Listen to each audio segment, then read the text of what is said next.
Hello mga brothers, mga pinagpalang mga mananampalataya, puri ng Panginoon.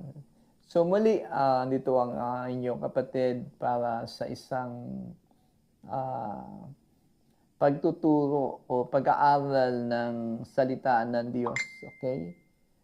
Samahan niyo ako. Maniwala tayo sa tulong at gabay ng Espiritu Santo ay marami tayong matututunan. Siyempre, ako, I expect mo na may matututunan no, sa ating pag-aaral na to. And kayo rin, lahat tayo may minsayan Diyos. No? May minsayan Diyos para sa atin. Okay, tuloy natin yung ating pag-aaral doon sa kasunod na bahagi ng Marcos chapter 4. Para sa kaalaman po ng lahat ay na-share ko po ang unang bahagi ng Mark chapter 4 verse 1 na sinasabi po doon na muling nagturo si Jesus. O na-highlight po natin yon yung muling nagturo si Jesus. So ang Panginoon ay talagang isa sa ministry na kanyang ginampanan nung siya ay naandito sa lupa ay yung pagtuturo sa mga tao. Saan siya nagturo? Sabi doon ay sa tabi ng lawa ng Galilee. Oo. So, pinakita natin doon, ang Panginoon ay nagtuturo sa sinagoga, ang Panginoon nagtuturo sa mga bahay-bahay, pero sa pagkakataong ito, siya ay nasa tabi ng lawa o nasa tabi ng dagat. Doon siya nagturo, no? Kaya yung challenge sa mga mangangaral ngayon, no? Ang pinaka-easy kasi, no? Pinaka-madaling pagtuturo siyempre sa church o sa isang Bible study, sa isang bahay. Pero yung naandun ka sa tabing dagat, naandun ka sa tabing daan, wow, praise God! Saludo tayo sa mga nagtuturo no sa iba't ibang sitwasyon, iba't ibang panahon at iba't ibang lugar. Purihin ng Panginoon. So this time ay yung mga kasunod na bahagi po ay ganito ang sinasabi. At dahil nagkakatipon sa paligid niya ang napakaraming tao, siya'y sumakay at umupo sa isang bangka na nasa tubig. Nanatili naman ang karamihan sa may dalampasigan. Siguro bigyan natin po ng pansin dito ay yung multitude sa English, no? Yung napakaraming tao. At pangalawang bibigyan natin ng pansin dito siguro yung bangka. Ano pa po, yung lawa o yung dagat.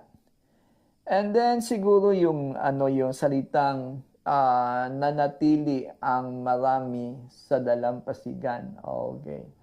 Opo. So unahin natin yung kasi ang question natin po ay ano yung lesson na gustong ituro ng Panginoon sa bahaging ito ng scripture o ng kanyang salita. Katulad nga po nung multitude o yung napakaraming tao, meron bang gustong ipakita ang Lord sa atin sa bahagi o sa punto na yon? Doon sa pagsakay ng Panginoon o paggamit ng bangka para doon siya maupo at mangaral sa mga tao. So ano yung lesson ng Panginoon may lesson ba o may aral pa na gusto ipakita ang Panginoon sa bahagi na yon? At ano yung lesson na nanatili ang karamihan, no? Nanatili ang karamihan sa dalampasigan. Hindi lahat Karamihan lang nanatili doon sa dalampasigan. So ano yung mga lesson?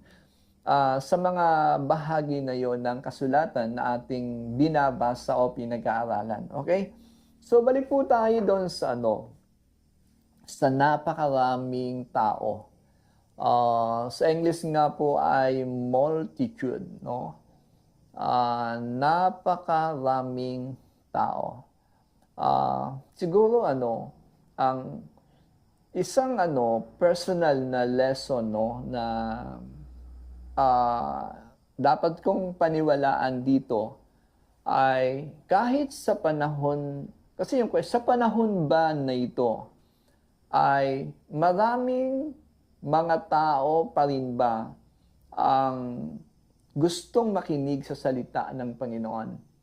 So, meron kasing ako, maraming naririnig na, sa panahon ngayon, bihira na lang ang merong interest para makinig ng salita ng Panginoon. So, naririnig ko yon. Siguro kayo, narinig nyo din yon. Pero sa paningin ng Diyos, kung ang Diyos, Lord, ngayon ba, marami pang may interest para makinig ng salita ng Panginoon. Pero dito, ako'y pinakita sa akin ng Panginoon, yes, marami pa. Maraming mga tao ang gustong makinig sa salita ng Panginoon. Maraming mga tao ang gustong makinig sa salita ng Panginoon. I declare that in Jesus' name. Amen. So, I convinced, personally, at yun naman, pinatunayan ng Diyos sa ating pagmimisyon, sa ating pag-house to house. Talaga pong siguro 95% ay ang mga tao tinanggap tayo para sila ay mabahagi na natin ang gospel. So yun po, gusto ko pong kumbinsihin din kayo, lahat tayo, na paniwalaan natin na maraming mga naghihintay at marami mga gusto na makinig sa salita ng Panginoon. Hallelujah. Okay. And then, so, sumakay at umupo si Jesus sa isang bangka at doon siya nagpasimulang mangaral. So, ang bangka po, ano